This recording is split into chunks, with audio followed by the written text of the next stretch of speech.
Geneviève Baer, responsable pour le Vaucluse de la prière des mères. Alors la question est posée, comment on fait pour commencer une prière des mères? Alors d'abord, on peut démarrer une prière des mères à deux ou trois personnes. On en a le désir, on prie pendant un mois pour savoir vraiment si on veut démarrer cette prière des mères. Ensuite, on peut si vous connaissez déjà une personne qui est dans un groupe de prière des mères, lui demander d'avoir le petit livret. Nous sommes déjà un certain nombre dans le Vaucluse.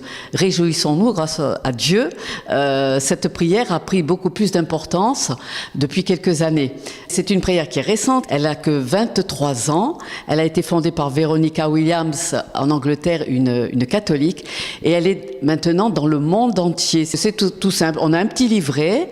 On a un livret et chaque semaine, on se réunit. L'essentiel, c'est d'avoir un cœur de mère. À qui s'adresse cette prière? Elle s'adresse à toutes les mamans, des mamans qui ont des enfants, des mamans divorcées, des mamans remariées, des personnes seules, des communautés religieuses. Prie aussi avec la prière des mères. Et chaque semaine, nous confions nos enfants, nos petits-enfants, les enfants du monde, dans les mains du Seigneur. Et c'est un moyen d'écoute et de conversion. D'année en année, je me rends compte comment je suis beaucoup plus dans les mains du Seigneur, comment cette prière d'abandon que demande Véronica, pas 99%, elle le dit, mais à 100% dans les mains du Seigneur, sachant que c'est lui qui est le maître de tout. Cette année, pour la Saint-Valentin, je rêve d'une soirée juste pour moi et mon chéri. Je veux un moment romantique, un moment qui casse la routine. Et en même temps, festif. Je veux qu'il me parle. Et qu'elle me désire. Je veux une Saint-Valentin qui me persuade qu'elle est toujours la femme de ma vie. Un moment qui nous relance, qui serait comme un départ autrement. Repartir autrement, c'est ça.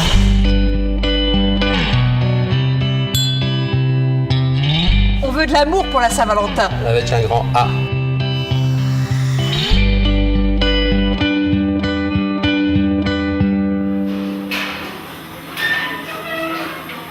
Moi, ce qui m'a touchée plus particulièrement, c'est la valeur des témoignages. Ça m'a beaucoup appris à me regarder moi et à m'accepter comme je suis. Et du coup, ça m'a aidée à regarder Vincent tel qu'il est. Souvent, je me trompais sur ce que Mathieu pouvait vivre. J'avais beaucoup de présupposés. Et le fait qu'il puisse s'exprimer ouvertement devant moi, ça a été très fort aussi. Je te regarde, Valérie, différemment depuis. Je trouve que je me sens plus attentionné à Valérie. Et je dirais qu'il y a un avant-week-end et un après-week-end. Je pense que notre regard a changé l'un sur l'autre, avec plus d'attention, plus de tendresse. Vraiment, ça a été centré sur notre vie de couple avant tout.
Teenstar est un parcours pédagogique proposé aux collégiens, lycéens et étudiants, afin de leur permettre d'accéder à un discours authentique sur l'amour et à une sexualité responsable.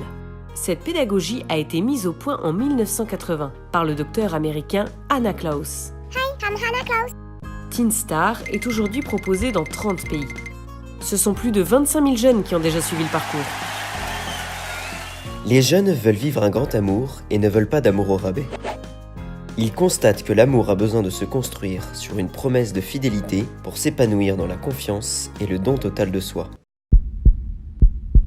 Ainsi, en découvrant la beauté du corps et des relations humaines, les jeunes sont amenés à s'interroger et à construire leur futur chemin d'adulte en apprenant à s'émerveiller devant ce qui leur est donné. Mais on parle de quoi à Teen Star en fait? L'amitié fille-garçon, c'est possible? Et la pornographie, comment on y résiste? C'est impossible de se comprendre avec les garçons. J'ai des questions sur la sexualité que je n'ose pas poser à mes parents. Elle est où la limite entre l'amitié et l'amour? Je ne fais pas de crise d'ado. Suis-je normal? Ça veut dire quoi être une femme? J'aimerais savoir dire non. Est-ce qu'un jour je saurai? À Teen Star, on parle de tout cela, et de bien plus. On part des questions des jeunes, sans tabou, mais dans la bienveillance. Et concrètement? Un parcours Teen Star, ce sont des temps d'échange en petits groupes, non mixtes et par tranche d'âge. On accueille chaque jeune avec son histoire, là où il en est, et on l'accompagne dans sa réflexion, toujours dans la bienveillance et la confidentialité. Les animateurs ont à cœur de favoriser le dialogue des jeunes avec leurs parents, qui restent leurs premiers éducateurs. Blablabla. Un parcours se déroule dans la durée, sur plusieurs mois. Cela peut paraître beaucoup, mais cela permet de creuser vraiment ces sujets de l'affectivité et de la sexualité. De se forger une opinion, d'éveiller son sens critique et de pouvoir poser des choix libres pour sa vie.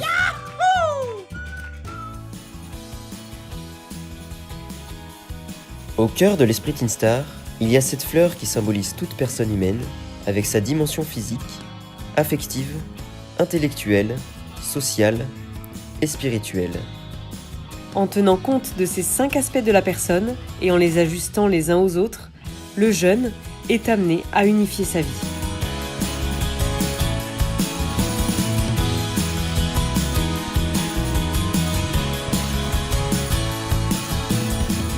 Voici Ninon et Maxime. Ils ont du plaisir à vivre ensemble. Vous voulez savoir pourquoi ? Parce que depuis le baptême de Hugo, Ninon a souhaité se rapprocher de l'église. Maxime, n'étant pas contre, a proposé de rejoindre un parcours tandem. Là, grâce à l'équipe, des changements sont intervenus. Maxime a eu l'occasion de faire comprendre à Ninon qu'il désirait partir en vacances ailleurs que chez ses beaux-parents. Ninon, bien que maman, a réalisé qu'elle reste avant tout la compagne de Maxime. Et enfin, Maxime, qui ignorait que Ninon aimait les fleurs, lui en offre maintenant régulièrement. Voilà comment chaque jour, leur vie à deux s'améliore.